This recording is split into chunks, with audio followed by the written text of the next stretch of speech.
दोस्तों बरसात के मौसम में खाने के लिए सबसे बेस्ट रेसिपी आज आपके लिए लेकर आया हूँ। इसे बनाना बिल्कुल सिंपल है। बस आप दो चीज़ों का ध्यान रखना, नहीं तो ये फ्राई करते समय तेल में बिखर जाते हैं। तो इसे बनाने के लिए सबसे पहले एक बड़ा सा बर्तन लेना और उसमें आपको 1 कप सूजी डालना है।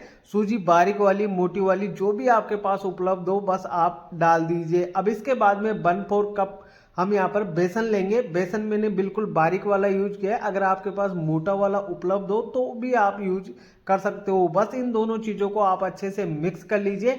आपको छानने की बिल्कुल ज़रूरत नहीं है, क्योंकि मोटे दाने भी रह जाएंगे तो भी आपको कोई प्रॉब्लम नहीं आएगी। बस आपको ध्यान देना है जो मैं बात बता रहा हूँ उसके ऊपर, क्योंकि अगर आपने ये तरीका देख लिया और अगर आपने इस जगह पर ध्यान नहीं दिया तो ये क्या होता है कि जब भी हम सूजी से बनाते हैं और तेल में फ्राई करते हैं तो तेल में बिखर जाता है। अब 1/4 कप यहाँ पर डेसिकेटेड कोकोनट पाउडर ले लेंगे, जिससे इसका टेस्ट भी काफ़ी शानदार आएगा और खाने में काफ़ी ज़बरदस्त लगता है, खस्ता बनकर तैयार होता है। अब आप इसे भी अच्छे से मिक्स कर लीजिए। जब ये तीनों चीज़ें अच्छे से मिक्स हो जाएगी तब आपका मिश्रण कुछ इस तरीके से देखने को मिलेगा। अभी तो ये मोटे मोटे दाने से आपको दिखाई दे रहे होंगे, लेकिन आपको इसे मिक्सर जार में डालना है और इसका बिल्कुल बारीक फाइन पाउडर बनाकर तैयार कर लेना है। ध्यान रखना दोस्तों, इसका जो पाउडर हम बनाएंगे ना बिल्कुल बारीक होना चाहिए, यानी कि फाइन होना चाहिए। आपको 2 से 3 मिनट लगेगा इसे बिल्कुल बारीक फाइन करने में। जब ये बिल्कुल बारीक फाइन हो जाएगा ना, तब आपको क्या करना है कि इसके अंदर 2 चम्मच बूरा डालना है। आप चीनी को पीस कर भी इस्तेमाल कर सकते हो, लेकिन सिर्फ 2 चम्मच ही डालना है, ज़्यादा नहीं डालना है, क्योंकि हम इसे चाय के साथ खाने वाले हैं, या फिर आप इसे छोटी मोटी भूख में भी खा सकते हो। जब भी बच्चों को छोटी छोटी भूख लगती है ना, तब भी आप उन्हें खिला सकते हो। अब इसमें चुटकी भर बेकिंग सोडा डालेंगे। ध्यान रखना, बेकिंग पाउडर आपको यूज नहीं करना है, बेकिंग सोडा यहाँ पर डालना है। अब इसे मिक्स कर लेंगे और लास्ट में डालेंगे 1 चम्मच रिफाइंड ऑयल। आप यहाँ पर घी का इस्तेमाल बिल्कुल मत करना, क्योंकि अगर घी का इस्तेमाल करेंगे तो क्या होगा ना कि जब आप इसे तेल में फ्राई करने के लिए जाओगे तो ये तेल में बिखर जाता है। आपने इस तरीके से पहले भी कई बार बनाया होगा, लेकिन जब भी आप फ्राई करने के लिए जाते हो तो तेल में बिखर जाते हैं ना। अगर आपके बिखर जाते हैं तो आप कमेंट बॉक्स में ज़रूर से बताना। आप उसमें अब की बार रिफाइंड ऑयल डालना, फिर देखना ये तेल में बिल्कुल नहीं बिखरेंगे। अब हाथों की सहायता से अच्छे से 2 से 3 मिनट रब कर लेंगे, ताकि जो ये मिश्रण है ना बिल्कुल इक्वल हो सके। अब इसके बाद में आप थोड़ा थोड़ा करके इसमें पानी डालकर इसका एक सख्त सा डो बनाकर तैयार कर लेना है। ध्यान रखना, डो आपका बिल्कुल लूज नहीं होना चाहिए, हल्का सख्त रहेगा ना तो आपको बनाने में कोई दिक्कत नहीं आएगी। थोड़ा थोड़ा पानी डालना है, एक साथ आप पानी बिल्कुल मत डालना। अब देखिए आपका डो कुछ इस प्रकार से बनकर तैयार होगा। इसे 10 मिनट के लिए रेस्ट पर छोड़ेंगे और उसके बाद में आगे का प्रोसेस हम कंप्लीट करने वाले हैं। तो इस तरीके से डो बनकर तैयार करना है आपको। अब दोस्तों आपको एक बटर पेपर लेना है और उस पर ये डो रख देना है और इसको एक रोल सा बनाकर तैयार कर लेना है। क्योंकि ये देखो, ये रोल इसलिए बनाना जरूरी है क्योंकि मैं इसे फ्रिज में रखने वाला हूँ 10 मिनट के लिए। इससे क्या होगा कि एक तो फ्राई करते समय ये बिखरेगा नहीं, और दूसरी बात इसका जो टेक्सचर है ना काफ़ी कमाल का आता है। आपने फ्रिज में कभी नहीं रखा होगा।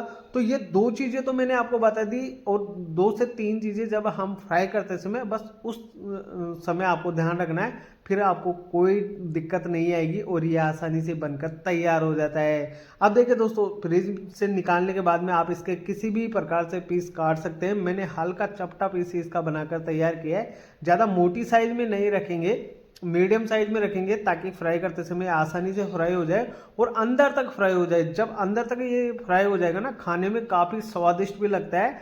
मैं इन्हें फ्राई करने वाला हूँ, आप इन्हें बेक भी कर सकते हैं। बेक करने का तरीका भी मैं आपको बता दूंगा। तो सबसे पहले आप इसके पीस काट लीजिए, और पीस काटने के बाद में आपको 4 से 5 मिनट ऐसे खुले में इसे रखना है, ताकि हल्के हल्के ड्राई हो सके। उसके बाद में आपको फ्राई कर लेना है। तो फ्राई करते समय आपको एक चीज़ का ध्यान रखना है कि पहले तेल का टेम्परेचर थोड़ा बढ़ा लीजिए, यानी तेल को थोड़ा गर्म कर लीजिए, फिर उसके बाद में आपको डालना है। आप नॉर्मल तेल में मत डालना। गैस की फ्लेम मैंने पहले ऑन कर दी थी तो हल्का तेल गर्म हो गया था, उसके बाद में हम एक एक पीस डाल देंगे, और जितना एक बार में आए ना उतना ही डालना है, कढ़ाई भर के आपको नहीं डालना है। अब इस बात का ध्यान रखना है कि जब मैंने इसे डाल दिया तो हल्के हल्के बबल्स इसके अंदर से निकलना स्टार्ट हो चुके हैं और ये अपने आप एक साइड से नीचे से जब ये अच्छे से फ्राई हो जाएगा तब ये तेल की सतह पर आ जाएगा, यानी तैर जाएगा ये तेल के अंदर और ऊपर आ जाएगा। उसके बाद में आपको दूसरी साइड पलटना है और फिर इसे 2 मिनट के लिए और अच्छे से फ्राई करना है। ये अंदर तक फ्राई हो जाएगा। और दूसरी बात, जब आप इन्हें तेल के अंदर डालो तो डालते आपको चम्मच वगैरह कुछ नहीं चलाना है, क्योंकि ये इतने सॉफ्ट होते हैं कि जैसे आप चम्मच टच होगी तो ये तेल में बिखर जाते हैं। तो 2 से 3 चीज़ें ऐसी है कि आपको ध्यान में रखना है, फिर उसके बाद में आप नो टेंशन होकर बना सकते हैं। और जितनी क्वांटिटी में आप बनाना चाहते हो उतनी क्वांटिटी में बना सकते हो, लेकिन आप इसे 7 से 8 दिन तक स्टोर कर सकते हैं, इससे ज़्यादा स्टोर नहीं होगा। और अगर आप ज़्यादा लंबे समय तक स्टोर करना चाहते हैं तो फिर आप इसमें जो बेकिंग सोडा मैंने डाला है ना वो आपको नहीं डालना है।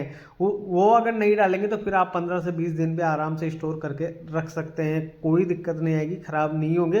लेकिन अभी बारिश का मौसम चल रहा है तो बारिश का मौसम में ये जल्दी नमी पकड़ लेते हैं, तो उस वजह से आपको थोड़ा थोड़ा ही बनाना चाहिए, यानी कि 5 से 6 दिन में आसानी से ख़त्म हो जाए, बस उतनी ही क्वान्टिटी में आपको बनाकर तैयार करना है। सेकेंड बैच फ्राई करते समय में आपको इस बात का ध्यान रखना है कि जब फर्स्ट बैच फ्राई होता है ना तो तेल ज़्यादा गर्म हो जाता है, तो पहले तेल को ठंडा कर लीजिए, नॉर्मल गर्म कर लीजिए, फिर उसके बाद में आप सेकंड बैच को भी डालकर अच्छे से फ्राई कर सकते हैं, कोई दिक्कत नहीं आएगी। अब दोस्तों मैं आपको बताता हूं कि आप इसे स्टोर कैसे कर सकते हैं। तो सबसे पहले फ्राई करने के बाद में एक अलग प्लेट में निकाल लीजिए और उसके 2 मिनट बाद में आपको प्लेट चेंज करना है और अच्छे से इसे ठंडा कर लेना है। और ठंडा करने के बाद में एयर टाइट डिब्बे में रखकर आप इसे स्टोर कर सकते हैं।